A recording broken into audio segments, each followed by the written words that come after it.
हे friends, कैसे हैं आप सब। दोस्तों सोचिए हमारी धरती पर बड़े बड़े क्रिएचर्स आ जाएं तो क्या होगा। उन क्रिएचर्स में फाइट हो रही हो और आप बीच में फंस जाए तो क्या होगा। क्या होगा जब ये क्रिएचर्स गुस्से में हो। वेल ऐसी ही स्टोरी है दोस्तों Godzilla king of the monsters की। तो कहानी की शुरुआत होती है 5 साल बाद, जहां हमें एमा नाम की एक लेडी दिखाई जाती है जिसकी 5 साल की बेटी होती है। एमा की बेटी एमा की ऑर्गेनाइजेशन के साथ काम कर रही थी और इनका मकसद था गॉडजिला जैसे क्रिएचर्स को ढूंढ निकालना। एमा का घर शहर से दूर जंगलों के एकदम बीच में मौजूद था, जहां ज्यादा लोग भी नहीं होते हैं। एक दिन दोनों माँ बेटी बैठकर बातें कर रही होती हैं कि तभी एक धमाका होता है और उनका घर जोर जोर से हिलने लगता है। इससे घबराकर एमा और उसकी बेटी ऑर्गेनाइजेशन की तरफ चली जाती हैं, जहां एमा देखती है कि समुद्र में एक क्रिएचर ने कदम रख दिया है। बोले तो हाल ही में इसका जन्म हुआ है। न्यूली बॉर्न इस क्रिएचर को जब अपने आसपास इतने लोग नजर आते हैं तो ये घबरा जाती है और गुस्से में आकर इन पर हमला बोलने लगती है। इसके लिए वो समुद्र में बने इस ऑर्गेनाइजेशन के शीशे की दीवार को भी तोड़ने लगती है। लेकिन तभी एमा अपने एक सीक्रेट वेपन से उस क्रिएचर को शांत कर देती है। दरअसल एमा के पास एक सीक्रेट डिवाइस थी जो किसी भी क्रिएचर को पल भर से गुस्से में मौज मस्ती वाले मूड में ला सकती थी। एमा के उस डिवाइस को यूज करते ही वहाँ एक आदमी एलन आता है जो एमा के उस डिवाइस को लेना चाहता था। असल में एलन का ऐसा मानना था कि इंसान पृथ्वी पर रहने लायक नहीं है क्योंकि वो नेचर के साथ छेड़छाड़ करता है, इसलिए क्रिएचर्स को वापस से जमीन पर ले जाना चाहिए। एलन एमा और उसकी बेटी को वहां से लेकर चला जाता है और उन दोनों को इसी ऑर्गेनाइजेशन के दूसरी ब्रांच में शिफ्ट कर देता है। यहाँ पे हम देखते हैं कि एमा की ऑर्गेनाइजेशन के खिलाफ जोर शोर से बहस चल रही होती है। यही एक साइंटिस्ट को पता चलता है कि एमा और उसकी बेटी को एलन किडनैप करके यहाँ पे लाया है, इसलिए वो एमा के एक्स हस्बैंड से मिलता है। वैसे आपको बता दूं कि एमा का वो सीक्रेट डिवाइस किसी और ने नहीं बल्कि इसी शख्स ने बनाया था। अब ये साइंटिस्ट एमा के एक्स हस्बैंड के पास जाता है और कहता है कि मेरे पास एक आइडिया है जिससे तुम्हारी पत्नी और बेटी भी वापस आ सकती है। एना का हस्बैंड भी इसकी बातों पर एग्री हो जाता है और ये दोनों समुद्र के नीचे अपने कंट्रोल रूम की तरफ जाने लगते हैं। यहाँ पे हम देखते हैं कि जहाँ जहाँ इनकी ब्रांच थी वहाँ इन्होंने क्रिएचर को बंदी बनाकर रखा हुआ था और अब ये उस क्रिएचर को भी ढूंढने लगते हैं। यही ये लोग गॉडजिला को भी ढूंढने की कोशिश करते हैं। पहले तो काफी ढूंढने के बाद भी गॉडजिला का कोई सुराग नहीं मिलता, लेकिन जब ये लोग रिलैक्स होकर बैठ जाते हैं तभी फ्रीक्वेंसी बहुत तेज हो जाती है, जैसे गॉडजिला पास ही हो और बहुत गुस्से में हो। यहाँ पे हमें पता चलता है कि गॉडजिला समुद्र के रास्ते ही एक जगह से दूसरी जगह जाया करता था, लेकिन वो ऐसा तभी करता था जब उसे खतरा महसूस होता है। इनके शीशे पर जोर जोर से वार करने के बाद गॉडजिला निकल जाता है। अटलांटिक की तरफ गॉडजिला के ऐसा करते ही ये लोग समझ जाते हैं कि जरूर वहाँ कोई खतरनाक क्रिएचर है जिसके पीछे गॉडजिला गया है। इस पर ये लोग गॉडजिला का पीछा करते हैं और इन्हें पता चलता है कि वहाँ एक बहुत ही खतरनाक ड्रैगन है जिसे किंग अरोड़ा कहा जाता है। इसके 3 विशाल सर हैं और ये बहुत ही शक्तिशाली है, लेकिन फिलहाल ये एक्टिव नहीं है। बात गॉडजिला की करें तो वो किंग अरोड़ा को अपना दुश्मन मानता था और समय समय पर उसे देखने आता था ताकि उससे 2-2 हाथ करे और उसे हमेशा हमेशा के लिए सुला दे। दूसरी तरफ हम उस डॉक्टर को देखते हैं जो एमा को बचाने के लिए गया था, लेकिन वो नादान था बेचारा, क्योंकि यही उसे पता चलता है कि एमा तो एलन के साथ मिली हुई है और वो एक फुल प्रूफ प्लान के तहत यहाँ लाई गई है।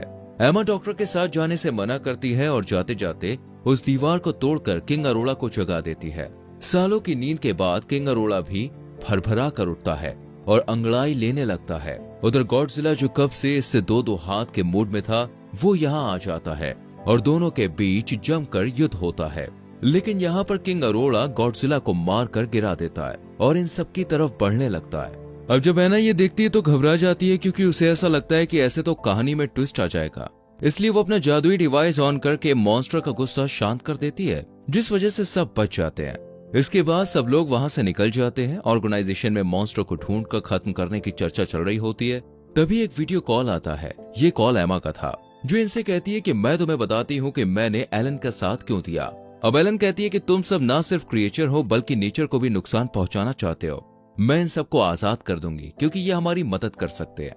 ऐसा इसलिए क्योंकि इनके शरीर में रेडिएशन है। इस पर ऑर्गेनाइजेशन वाले कहते हैं कि ये क्रिएचर इंसानों को मारना चाहते हैं, तो तुम ये कैसे सोच सकती हो कि ये हमारी मदद करेंगे। इस पर एना कहती है कि तुम्हारी सोच में ही कमी है। हजारों सालों से क्रिएचर हम इंसानों के साथ ही तो रह रहे हैं, तब तो इन्होंने कुछ नहीं किया। अब जब तुम उन्हें नुकसान पहुंचाओगे तो क्या वो तुम्हारी पूजा करेंगे? जवाब तो वो भी देंगे ना। बाद में एना सिर्फ इतना कहती है कि मैं इनको आजाद करके ही दम लूंगी और इसी के साथ उसका कॉल हो जाता है कट। इसके बाद एना अपने इरादों को पूरा करने के लिए निकल पड़ती है और वो एक वोल्केनो से एक और मॉन्स्टर को आजाद कर देती है। वोल्केनो लोगों से भरपूर इलाके के पास था, यानी एमा बिल्कुल बेरहम हो चुके थे, जिसे सिर्फ इन क्रिएचर से मतलब था। लोगों के बारे में वो अब बिल्कुल भी नहीं सोच रही थी। इस क्रिएचर के आजाद होते ही आर्मी एक्टिव हो जाती है और इस पर वार करने लगती है, लेकिन तभी उस क्रिएचर के डर के मारे पतलून गीली हो जाती है और वो वहां से जाने लगता है, क्योंकि अब यहाँ आ चुका था किंग ऑफ मॉन्स्टर जो उसे मार गिराता है। इसके बाद किंग अरोड़ा ऑर्गेनाइजेशन के लोगों पर हमला करने आता है, लेकिन गॉडजिला उसे रोक देता है और उसका एक सर उखाड़ कर फेंक देता है। दोनों में भयंकर युद्ध शुरू हो जाता है। सब डरे हुए होते हैं। इतने में आर्मी से एक ऑफिसर का वीडियो कॉल आता है जो ऑर्गेनाइजेशन के लोगों को बताता है कि वॉर के टाइम हमने एक मिसाइल बनाई थी जो 2 मिसाइल के अंडर में आने वाली सभी चीजों को तबाह कर देगी और अब हम इस मिसाइल को छोड़ने जा रहे हैं। बस अफसोस ये रहेगा कि हमें गॉडजिला को खोना पड़ेगा। इसके बाद समुद्र में एक तेज ब्लास्ट होता है और सब कुछ तबाह हो जाता है। गॉडजिला की हालत भी बहुत बुरी हो चुकी थी, लेकिन जिस मॉन्स्टर को मारने के लिए वो मिसाइल छोड़ी गई थी वो जादू की पुड़िया की तरह शान से समुद्र से बाहर आता है और वोल्केनो पर बैठकर अपने तीसरे सिर को रिकवर कर लेता है। यानी किंग ऑफ मॉन्स्टर काफी पावरफुल था और गॉडजिला को मारकर इन तीनों ने भी इसकी मदद कर दी थी, यानी अब वो किसी पर भी हमला कर सकता था। इसके बाद ये क्रिएचर सिग्नल देता है और बाकी क्रिएचर को भी जगा देता है।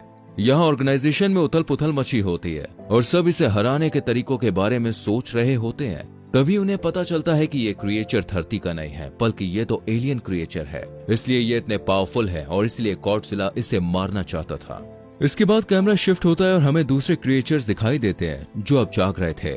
इन्हीं में से एक वो क्रिएचर भी थी जो शुरुआत में ही पैदा हुई थी।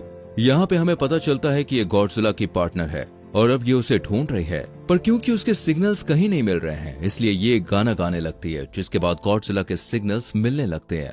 ये देखकर ऑर्गेनाइजेशन के लोगों की सांस में सांस आती है, क्योंकि गॉडजिला अभी जिंदा था।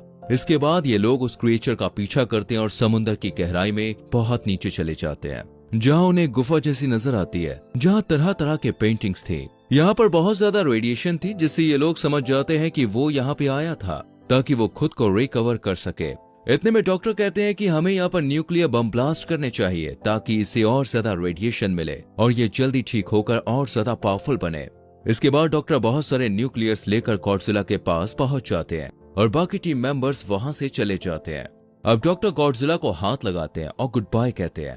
इसके बाद एक बहुत ही बड़ा ब्लास्ट होता है और समुद्र के अंदर मौजूद लगभग हर चीज नष्ट हो जाती है, जिससे गॉडजिला पहले से भी ज्यादा पावरफुल हो जाता है। दूसरी तरफ हम एमा की बेटी को देखते हैं जो एमा के डिवाइस को उठाकर माइक पर लगा देती है ताकि आसपास मौजूद सभी क्रिएचर्स शांत हो जाएं। पर किंग मॉन्स्टर को यह पता चल जाता है और वो एमा की बेटी की तरफ बढ़ने लगता है, लेकिन तभी वहां पर गॉडजिला आता है और दोनों में वॉर शुरू हो जाती है। यूं तो सब गॉडजिला की मदद कर रहे थे, लेकिन फिर भी गॉडजिला की शक्तियां अभी कम थी, जिस वजह से किंग मॉन्स्टर गॉडजिला पर भारी पड़ता है। वो गॉडजिला को मारने वाला था, तभी गॉडजिला की पार्टनर आती है, लेकिन उसे भी बीच में एक दूसरा मॉन्स्टर रोक लेता है, लेकिन वो उसे मारने के बाद आती है और खुद की कुर्बानी देकर रेडिएशन रिलीज करती है ताकि गॉडजिला को पावर मिल जाए। गॉडजिला की पार्टनर के खुद को ब्लास्ट करते ही उसके शरीर की सारी एनर्जी और रेडिएशन गॉडजिला को मिलती है।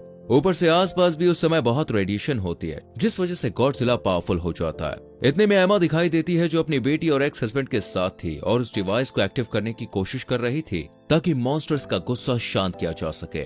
लेकिन तभी किंग मॉन्स्टर उस पर हमला कर देता है। किंग मॉन्स्टर एमा को मारने ही वाला होता है कि तभी वहां गॉडजिला आ जाता है और उससे लड़ाई करना शुरू कर देता है। पर किंग मॉन्स्टर बहुत ही चालाक था। वो गॉडजिला पर आग उगलता है, लेकिन अब गॉडजिला को इससे कोई भी फर्क नहीं पड़ने वाला था। वो फौरन ही किंग मॉन्स्टर पर वार करता है और उसका काम तमाम कर देता है, यानी कि उसे मार गिराता है। इसके बाद हम सभी क्रिएचर्स को देखते हैं जो गॉडजिला के सामने झुककर खड़े हुए होते हैं, यानी कि उसे सैल्यूट मार रहे होते हैं। बोले तो अब किंग ऑफ मॉन्स्टर होता है गॉडजिला। और इसी के साथ कहानी यहीं पर खत्म हो जाती है। तो दोस्तों, कैसी लगी आपको ये वीडियो मुझे कमेंट करके जरूर बताना और हमारे चैनल फिल्म एडिक्ट को सब्सक्राइब जरूर करें, संग में बेल आइकॉन भी प्रेस करें जिससे आने वाली वीडियोस आपसे मिस ना हो। धन्यवाद।